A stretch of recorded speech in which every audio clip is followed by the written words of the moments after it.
Nothing says your marriage is over, quite like overhearing your wife describe another man's anatomy while you're elbow deep in transmission fluid.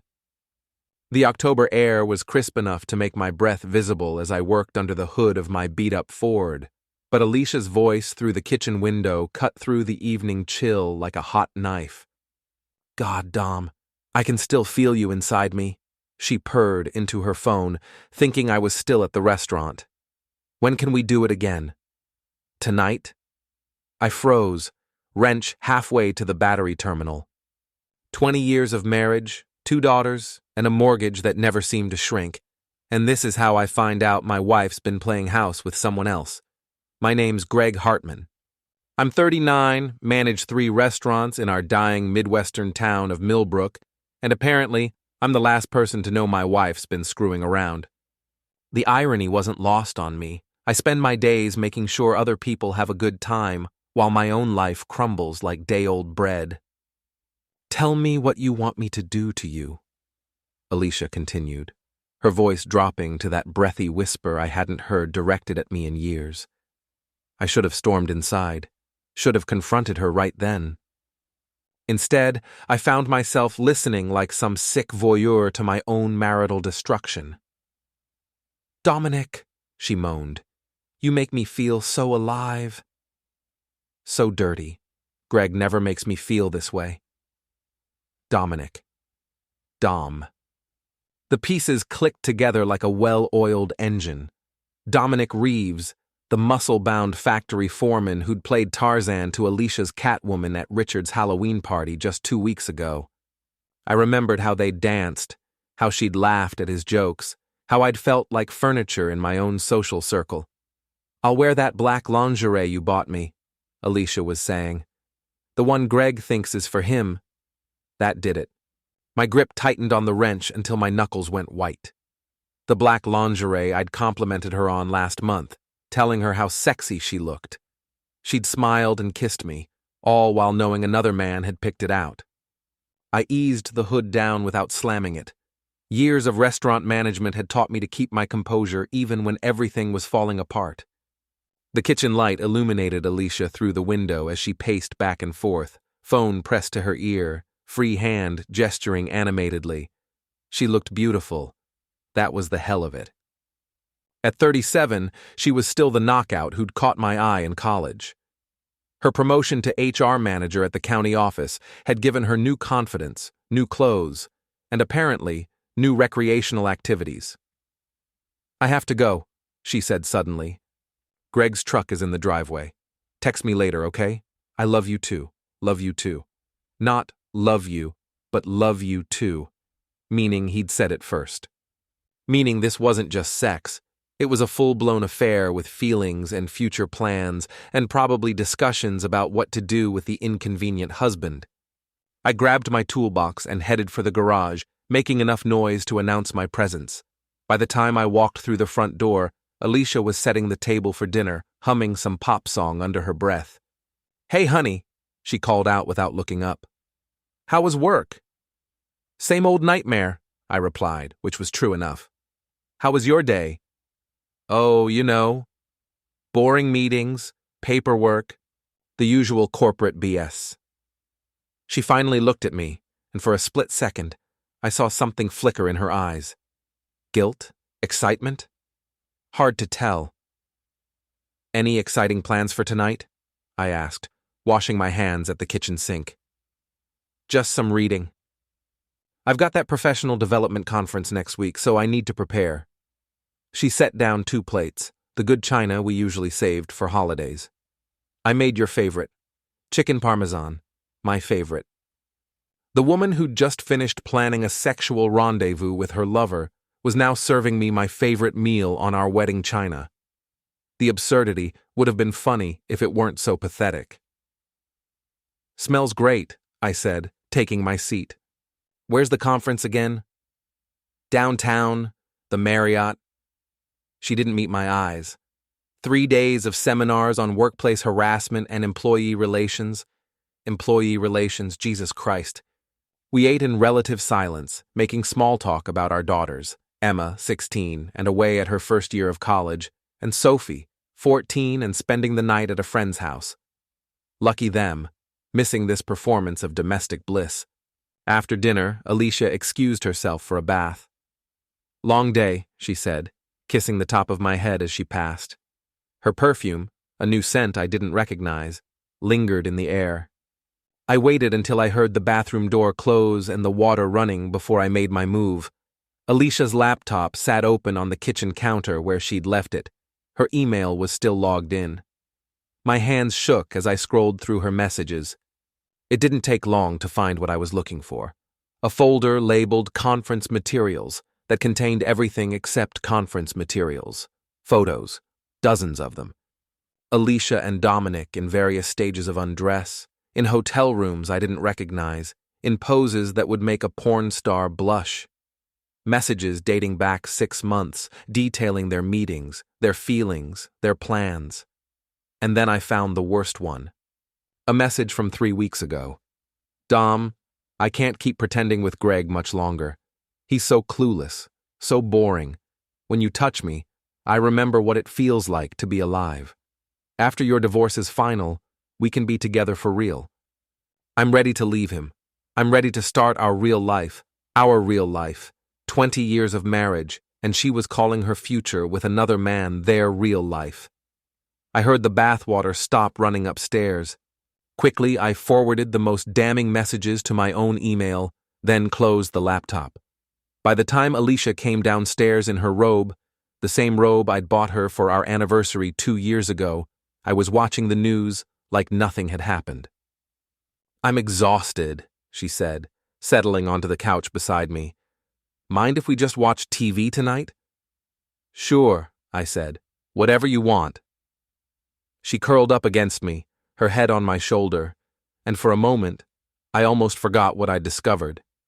This was the woman I'd fallen in love with, the mother of my children, my partner for 2 decades. But then I caught a whiff of that new perfume again, and reality crashed back down. "Greg?" she said softly. "Yeah?" "Do you ever think about what our lives might have been like if we'd made different choices?" I looked down at her, this beautiful stranger who shared my bed and my name, but not my life. "Every day," I said. She smiled and squeezed my hand. "I love you," she said. But I knew now that she was lying. The next morning, Alicia left for work with a spring in her step and a smile that didn't quite reach her eyes. She kissed me goodbye, a quick peck that felt more like obligation than affection, and reminded me about her conference next week. "I'll probably be pretty busy with evening sessions," she said, adjusting her makeup in the hallway mirror. "Don't wait up for me." Evening sessions, right. After she left, I called in sick to work for the first time in 3 years. My assistant manager, Janet, didn't even question it. I'd earned enough goodwill to take a mental health day. If only she knew what kind of mental health day it was going to be. I spent the morning going through Alicia's digital life like a forensic accountant. Credit card statements showed charges at restaurants I'd never been to, hotels during her work trips, and purchases at Victoria's Secret that had never made it into my bedroom. The paper trail painted a picture of a woman living a double life, with impressive attention to detail. She'd been careful, no charges on our joint account, no obvious patterns that would raise suspicion, but she hadn't been careful enough. Around noon, I drove to Murphy's Gym, the old boxing club where I'd spent my college years, and still went twice a week to hit the heavy bag. The owner, Tommy Murphy, had been training fighters for 40 years and had seen every kind of human drama imaginable. "You look like hell, Hartman," Tommy said as I walked in. The gym smelled like sweat, leather, and broken dreams. Exactly what I needed. "Feel like it too," I replied, wrapping my hands. "Got any wisdom for a guy whose wife is screwing around?" Tommy barely looked up from the speed bag he was adjusting. "Yeah. Hit something that can't hit back, then figure out what you're going to do about it." I spent an hour pounding the heavy bag until my shoulders ached and my knuckles were raw despite the wraps. With each punch, I pictured Dominic's smug face, Alicia's lies, the 20 years I'd apparently wasted on a woman who saw me as a placeholder. "Feel better?" Tommy asked when I finally stopped. Not even close, I admitted. Good. Means you're not done figuring it out yet. That afternoon, I did something I'd never thought I'd do. I followed my wife. Her office was in the county building downtown, a bland government structure that matched her bland government job, or so I'd thought. At 5:30, she emerged from the building, but instead of heading to her car, she walked 3 blocks to Rossetti's, an upscale Italian place I'd always wanted to try but couldn't afford on my restaurant manager's salary. Through the window, I watched her slide into a booth across from Dominic Reeves. He was everything I wasn't, 6'2", muscular from his factory job, with the kind of rugged good looks that women my age apparently found irresistible. They held hands across the table like teenagers, and when he leaned over to kiss her, she melted into him with an enthusiasm she hadn't shown me in years. I sat in my truck across the street, feeling like a private investigator in a bad movie. But this was my life, not some pulp fiction, and the woman in that restaurant was my wife, not some stranger's. They stayed for 2 hours. I watched them laugh, watched him feed her bites of dessert, watched her trace patterns on his hand with her finger. When they finally left, they didn't even try to hide their affection. He walked her to her car, pressed her against the driver's side door, and kissed her like he was claiming territory. I followed at a distance as she drove home, arriving just minutes after her. By the time I walked through the front door, she was already in the kitchen, pulling leftovers from the refrigerator. "How was your day?" she asked, not looking up. "Quiet. Stayed home. Caught up on some reading." I studied her face for any sign of guilt or nervousness. Nothing. "How about you? Anything interesting happen at work?" "Same old bureaucracy," she said with a laugh. "I grabbed dinner with Susie after work. Girl talk, you know how it is. Susie Morrison, her best friend since high school. Another lie to add to the collection." "How is Susie?" I asked. "Good. She says hi." Alicia heated up a plate of leftover meatloaf and set it in front of me. "She's thinking about leaving Mark. Mark Morrison, Susie's husband of 15 years and one of my poker buddies." "Really?" "They seemed happy last time I saw them." "You never know what goes on behind closed doors," Alicia said, and the irony of that statement coming from her almost made me laugh out loud. After dinner, she announced she was going to bed early. "Big day tomorrow," she said, kissing my forehead. "Don't stay up too late." I waited an hour before going upstairs. She was already asleep, or pretending to be, curled up on her side of the bed in flannel pajamas that had replaced the lingerie I thought she'd been wearing for me. Looking at her in the dim light from the hallway, I tried to remember when things had started to change. When had she stopped seeing me as a husband and started seeing me as an obstacle? When had I become so comfortable in my routine that I'd missed the signs of her growing unhappiness? But then I remembered the photos on her laptop, the way she'd kissed Dominic outside the restaurant, the ease with which she lied to my face, and my sympathy evaporated.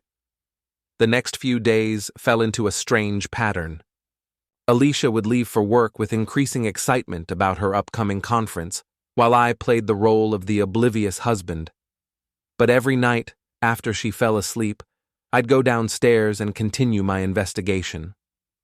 I learned that Dominic was recently separated from his wife of 12 years, that he'd been promoted to shift supervisor 6 months ago, right around the time his affair with Alicia started, and that he had a reputation as a ladies' man among the factory workers. I also learned that several of our mutual friends had seen Alicia and Dominic together around town, at restaurants and bars I never went to, acting like a couple. The humiliation of being the last to know was almost worse than the betrayal itself. By Friday, I had enough evidence to confront her, to demand an explanation, to blow up our marriage in a spectacular fashion. But I didn't. Instead, I started planning something else entirely. If Alicia wanted to play games, I'd play games. But I'd play by my own rules. Monday morning arrived with the kind of gray, drizzling rain that made everything look like a noir film. Alicia packed her suitcase with the care of a woman preparing for a romantic getaway, humming under her breath as she folded the black lingerie I now knew was meant for someone else's eyes. "I'll miss you," she said, kissing me goodbye at the front door. The lie rolled off her tongue so smoothly I almost admired her skill. "Miss you too," I replied. "Have fun at your seminars." She laughed. "Oh, I'm sure they'll be very educational." After she left, I waited exactly 30 minutes before putting my own plan into motion. I'd spent the weekend researching the actual conference she was supposedly attending, the Regional HR Management Summit at the downtown Marriott. It was real enough, with real speakers and real attendees, the perfect cover for a 3-day affair. My first call was to the conference organizers. I explained that I wanted to surprise my wife, Alicia Hartman, who was attending their event, with flowers and a congratulatory message for her recent promotion. "Oh, how sweet," said the chirpy conference coordinator. "What's her company again?" "County Administration," I said. I don't see an Alicia Hartman registered from County Administration. Are you sure she's attending our conference?" "Absolutely sure," I said. "Maybe she registered under her maiden name." "Alicia Chen?" "No, sorry, no Chen either. Could she be attending as a guest of another company?"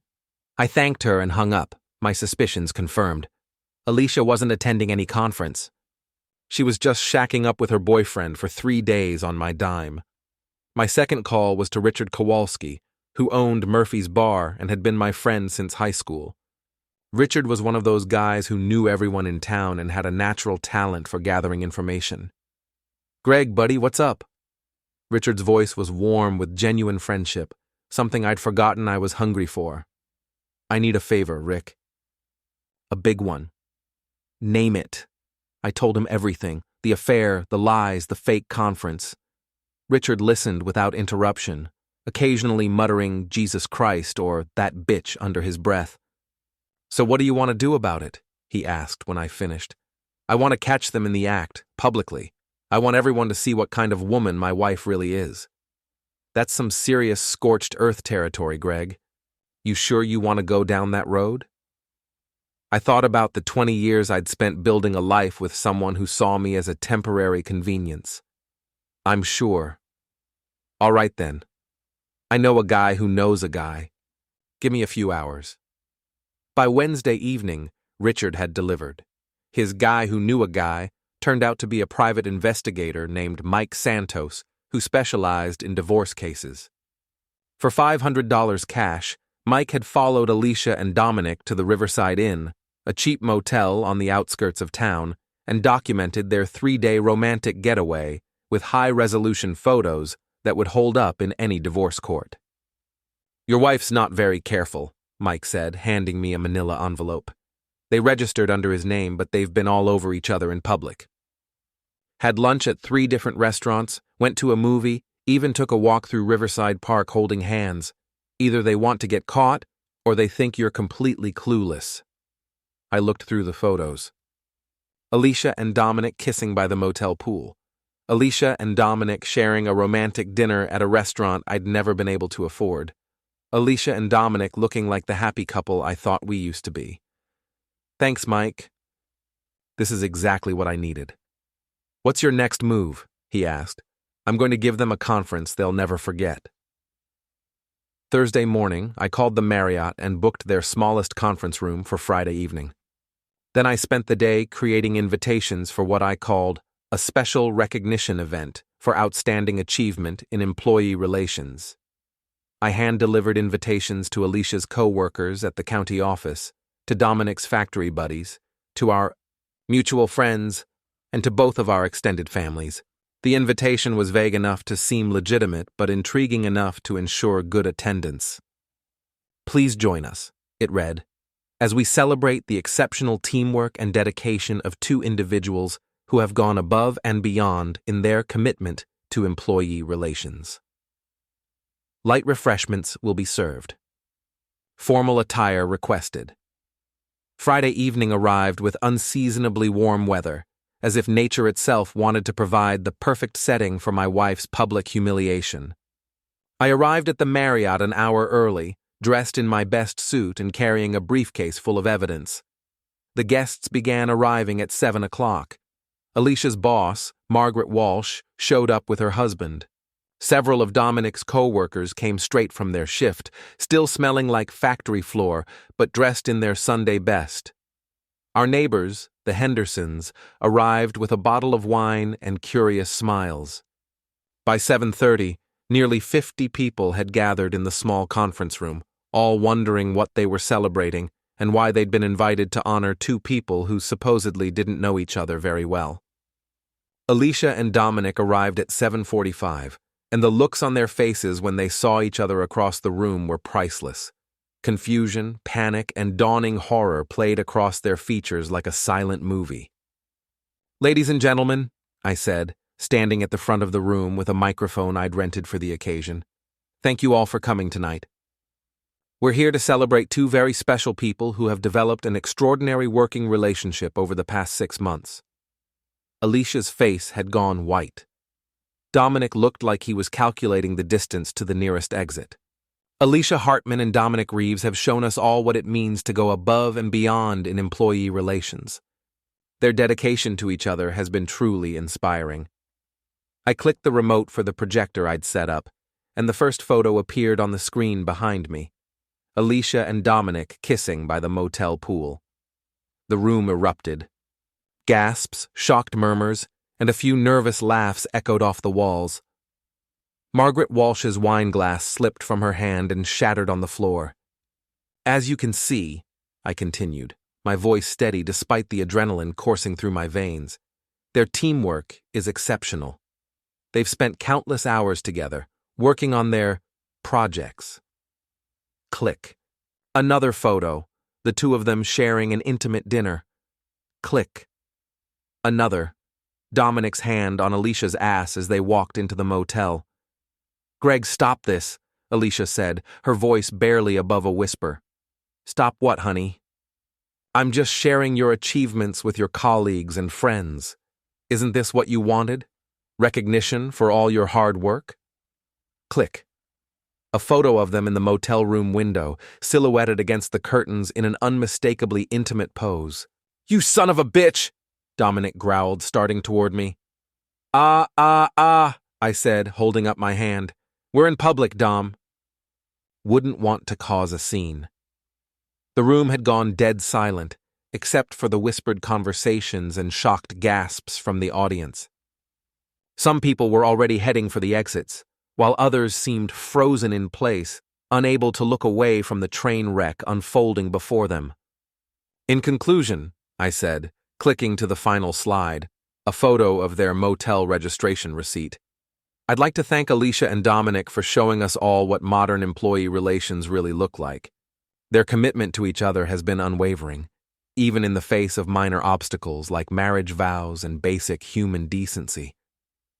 I set down the microphone and walked toward the exit, stopping only when I reached Alicia.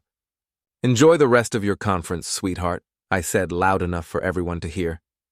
"I'll be at home, changing the locks." The aftermath of what the local newspaper would later call the Marriott incident spread through Millbrook like wildfire in August.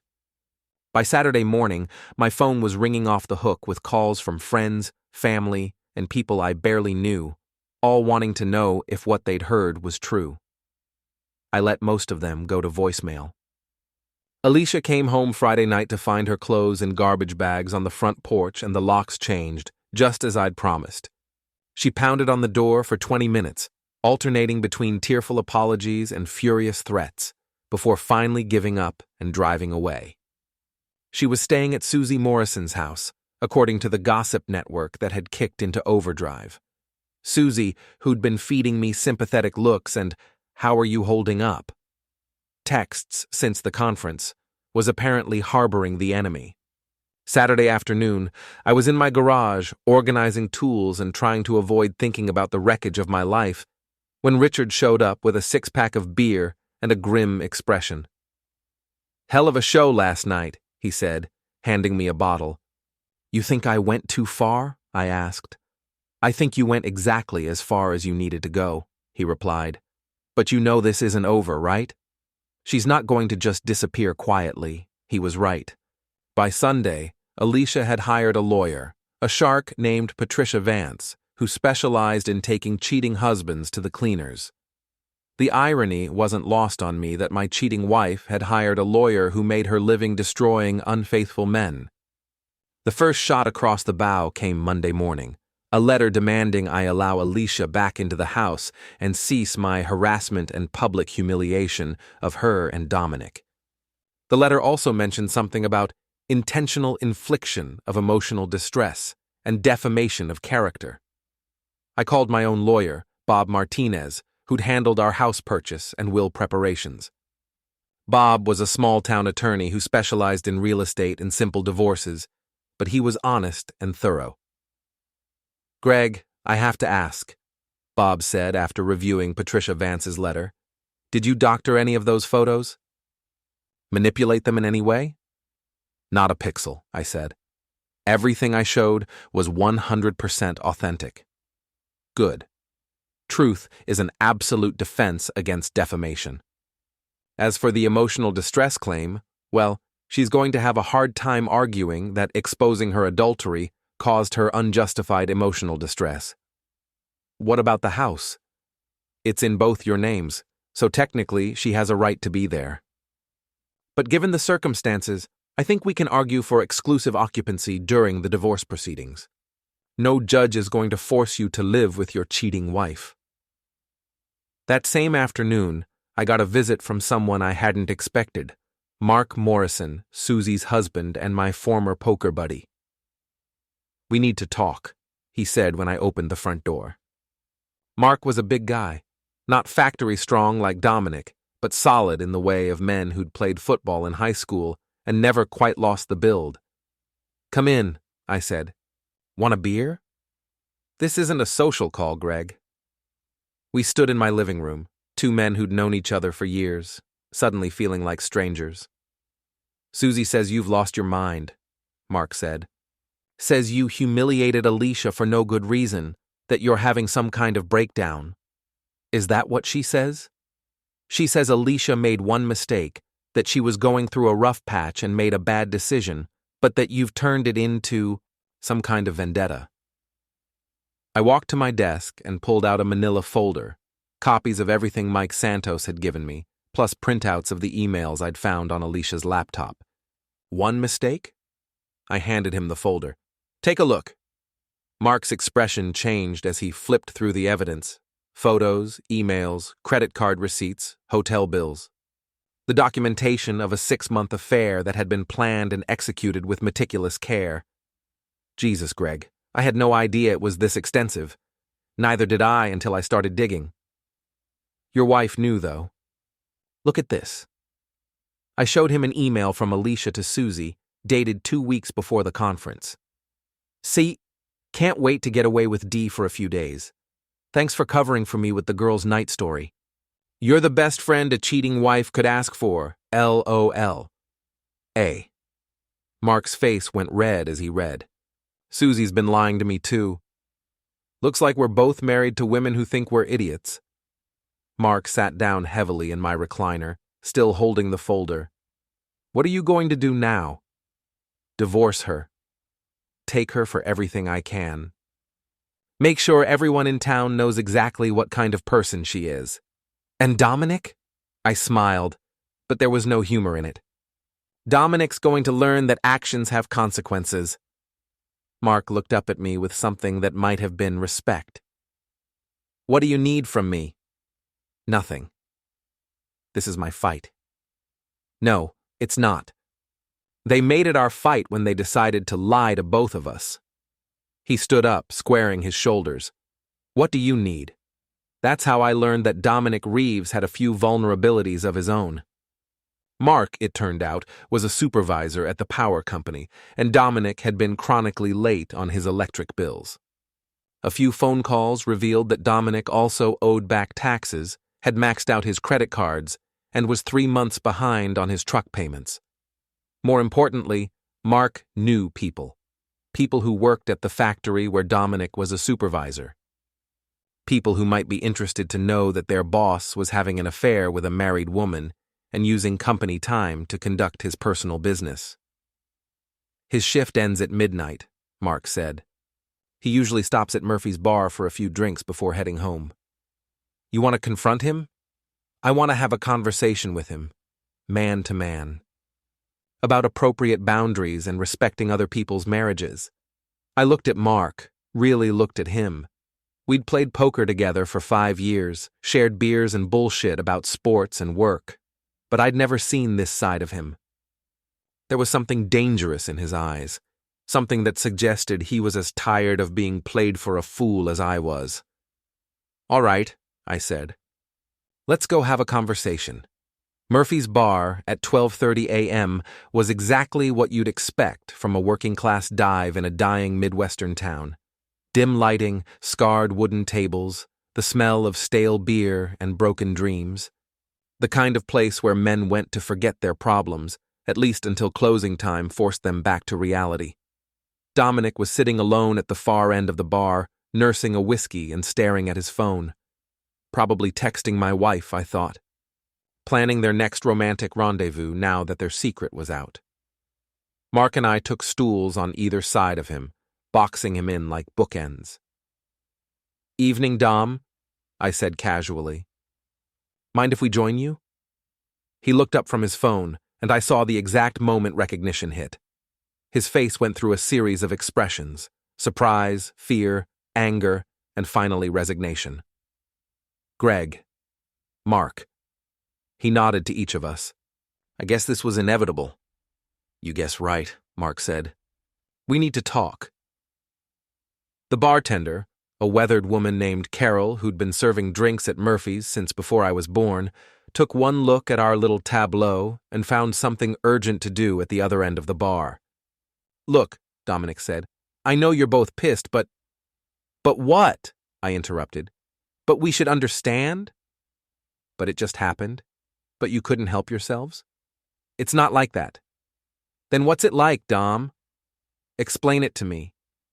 Help me understand how a man decides to fuck another man's wife for 6 months and then acts surprised when there are consequences. Dominic's jaw tightened. You don't know what your marriage was like, Greg. Alicia was miserable. She felt trapped, ignored, taken for granted. I gave her something you couldn't. The words hit like a physical blow, partly because there was truth in them. I had taken Alicia for granted.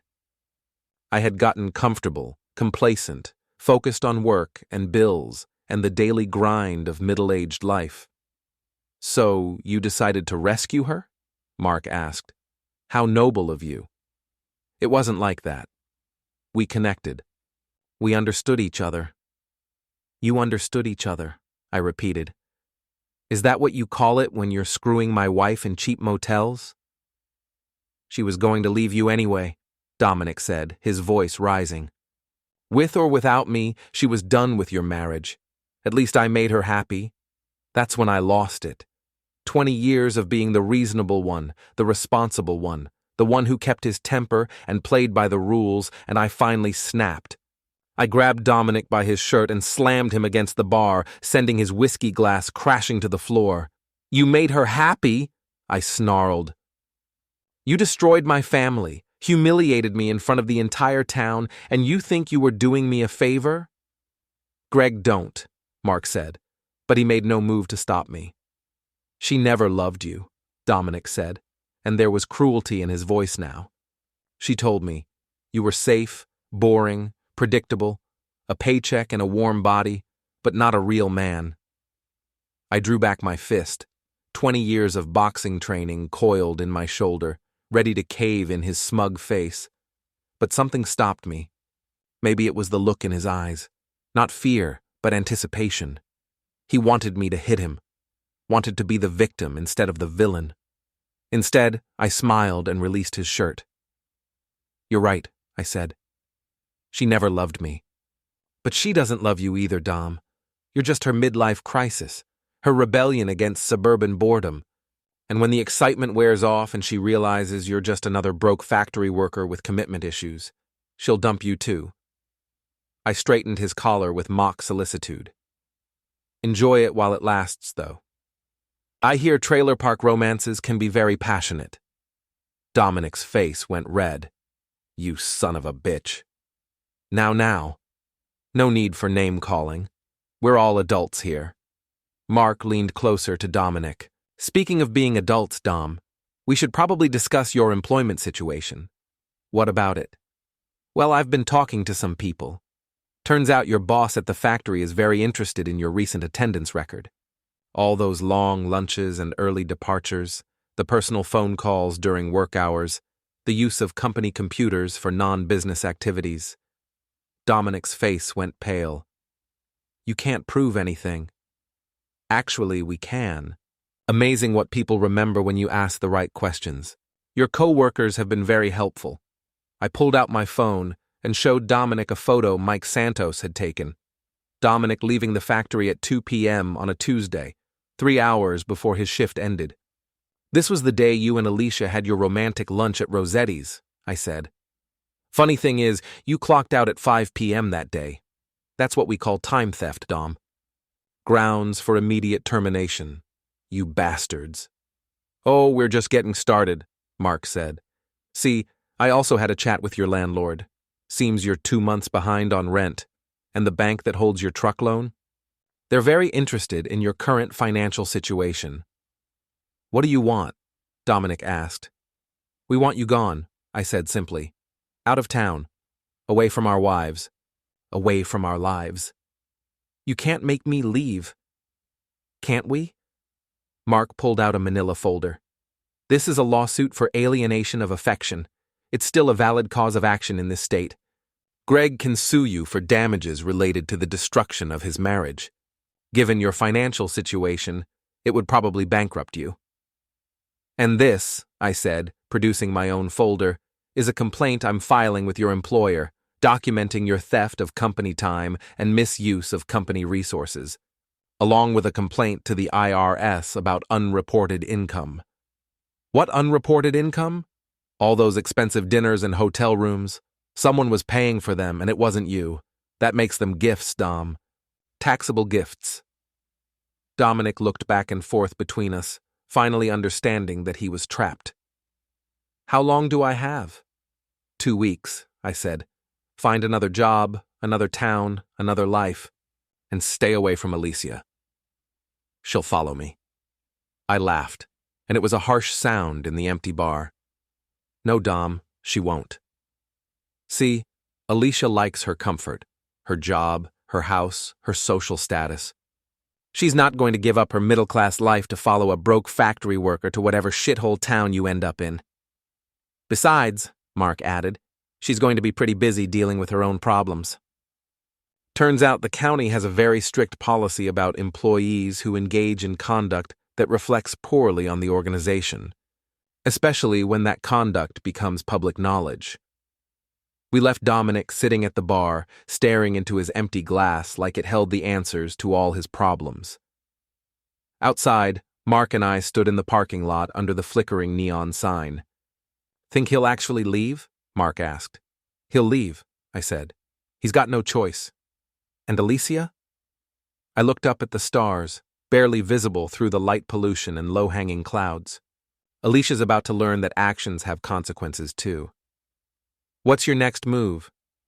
I smiled, and for the first time in weeks, it felt genuine. I'm going to give her exactly what she wanted. Her freedom. The divorce papers were served on a Tuesday morning while Alicia was having coffee with Susie at Millbrook's only decent cafe. I wasn't there to see it, but Richard's wife Nikki was, and she gave me a detailed play-by-play later that afternoon. She went white as a sheet, Nikki reported with obvious satisfaction. Started crying right there in public. Susie tried to comfort her, but Alicia just kept saying, he can't do this, over and over. But I could do it, and I was. The divorce petition was comprehensive, detailing Alicia's adultery with supporting evidence, requesting full custody of our daughters, and demanding she pay me alimony based on her higher income.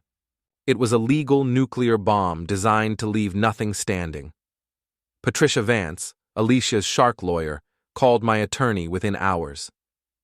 Your client is being vindictive and unreasonable, she told Bob Martinez. Mrs. Hartman is willing to agree to a no-fault divorce with equitable distribution of assets. My client has evidence of adultery, Bob replied calmly. In this state, that affects both property distribution and spousal support. If Mrs. Hartman wants to avoid a public trial, she'll need to make a better offer. What followed was 2 weeks of legal warfare. Alicia's lawyer tried every trick in the book, claiming I'd driven Alicia to adultery through emotional neglect, arguing that my public humiliation of her constituted domestic abuse, even suggesting that I'd fabricated evidence. None of it worked. The photos were authentic, the emails were real, and I had witnesses to corroborate everything. More importantly, I had something Alicia didn't expect: the support of our daughters. Emma, my college freshman, called me the day after the papers were served. "Dad, I'm so sorry," she said, and I could hear tears in her voice. I knew something was wrong, but I never thought Mom would do this to you. You don't need to choose sides, sweetheart. She's still your mother. She lied to all of us, Dad. For months, Sophie's devastated. She feels like everything she thought she knew about our family was fake. Sophie, my 14-year-old, was less diplomatic when she called. "I hate her," she said bluntly. "I hate what she did to you, and I hate that she made me lie for her." "What do you mean?" "All those times she said she was working late or going to conferences. She made me cover for her if you called. She said it was girl stuff, and you wouldn't understand. I thought she was planning surprise parties or something, not this." My daughter's anger at their mother was both gratifying and heartbreaking. I'd won their loyalty, but at the cost of their innocence about family and marriage. Meanwhile, Dominic had kept his word and left town. According to Mark's sources at the factory, he'd quit without notice and disappeared, leaving behind unpaid bills and a lot of angry creditors. Alicia tried calling him repeatedly, but his phone had been disconnected. "She's been driving by his old apartment every day," Susie told Mark during one of their increasingly frequent arguments. "She keeps saying he'll come back for her." But Dominic wasn't coming back, and Alicia was slowly realizing that her great romance had been nothing more than a convenience for a man who'd never intended to make a real commitment. The final blow came from an unexpected source: Alicia's own employer. The county administration, faced with public embarrassment and employee complaints about Alicia's conduct, quietly reassigned her to a lower-paying position in a different department. No official disciplinary action, but the message was clear: her career advancement was over. 3 weeks after I'd served the divorce papers, Alicia called me directly for the first time since the night I'd changed the locks. "Greg, please. We need to talk." "Talk to your lawyer, Alicia. I have nothing to say to you. I made a mistake. A terrible mistake. But we can work through this. We can go to counseling. Start over." "Start over?" I laughed, but there was no humor in it. "You want to start over after 6 months of lies and betrayal? After humiliating me in front of everyone we know?" I was confused. Unhappy. I felt like you didn't see me anymore, like I was just part of the furniture. "So you decided to fuck another man, multiple times, in multiple locations, for months. Don't be crude. I'm being accurate. You made a choice, Alicia. You chose him over me, chose lies over truth, chose to destroy our family for a few cheap thrills with a factory worker who dumped you the minute things got complicated. He didn't dump me. He had to leave because of what you did. What I did? I exposed the truth. If you can't handle the consequences of your actions, you shouldn't have taken those actions." There was a long silence on the phone. When she spoke again, her voice was small and broken. "I'm sorry, Greg. I'm so sorry. I know I hurt you, but please don't destroy me. I'll agree to whatever terms you want for the divorce, but please don't take everything." "You already took everything that mattered," I said. 20 years of marriage, trust, family stability.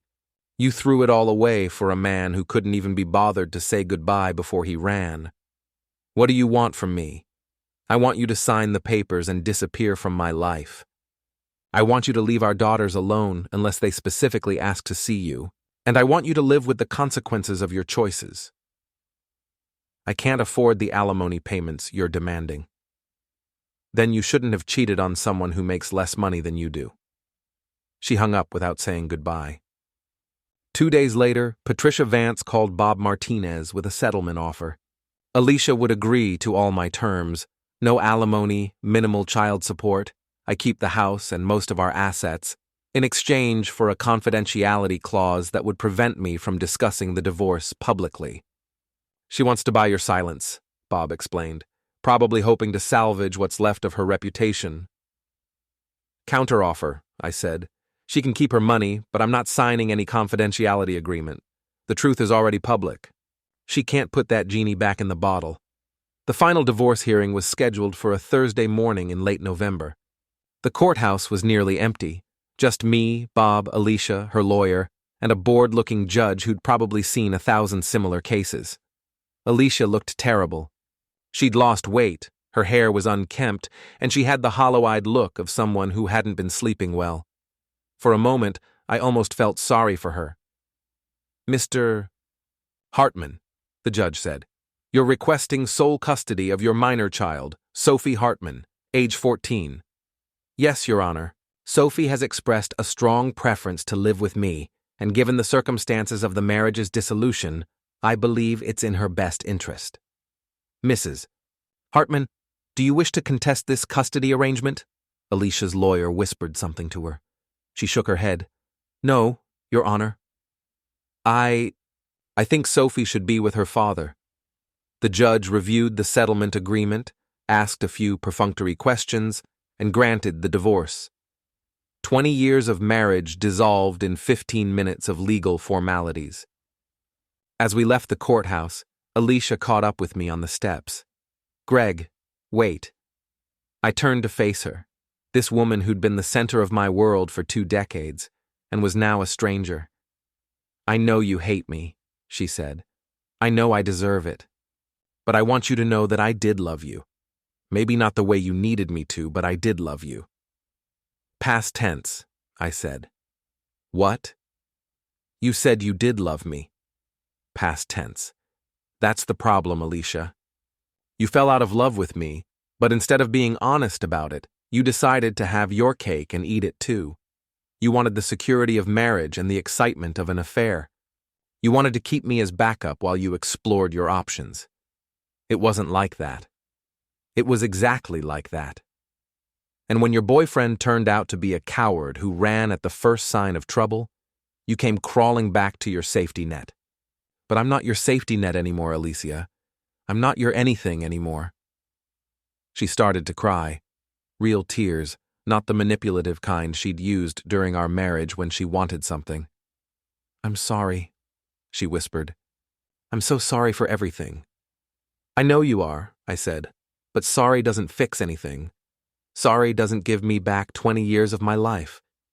Sorry doesn't undo the humiliation or the betrayal or the damage you did to our daughters. What happens now? I looked at her standing there in the November cold, this woman who'd shared my bed and my dreams and my life, and felt nothing but pity. Now you live with your choices, I said, and I live with mine. I walked away and didn't look back. That evening, I sat in my living room now, legally and completely, with Sophie curled up on the couch beside me, watching a movie we'd seen a dozen times before. Emma was coming home for Thanksgiving break in 2 days, and for the first time in months, I was looking forward to the future. My phone buzzed with a text from Richard. How does it feel to be a free man? I looked around at my house, my daughter, my life, scarred but intact, damaged but not destroyed, and typed back, "It feels like justice." Sophie looked up at me. "Dad? Are you okay?" "Yes, sweetheart, I'm okay." "Are you going to date other women now?" I laughed, surprising myself. "Maybe someday, but not for a while." I think I need to remember how to be just me for a while. Good, she said, snuggling closer. I like having you all to myself. Outside, snow had started to fall, covering Millbrook in a clean white blanket that made everything look fresh and new. Inside, the house was warm and quiet, and mine. For the first time in months, I felt like I could breathe. 3 months later, I heard through the gossip network that Alicia had moved to the state capital, taken a job with a different county, and was trying to rebuild her life. I felt nothing when I heard the news. No satisfaction, no anger, no regret. She was just someone I used to know. Dominic, according to Mark's sources, had ended up in Florida, working construction and living in a rented room. He'd tried calling Alicia a few times after he left, but she'd stopped taking his calls. Their great love affair had lasted exactly as long as it took for reality to intrude. Susie and Mark worked things out, though their marriage would never be the same. Trust, once broken, was hard to repair, but they were trying, and sometimes trying was enough. As for me, I kept managing restaurants, kept boxing at Tommy's gym, kept raising my daughters and living my life. I'd learned that betrayal didn't have to be the end of the story. It could be the beginning of a new chapter, if you were strong enough to turn the page, and I was strong enough.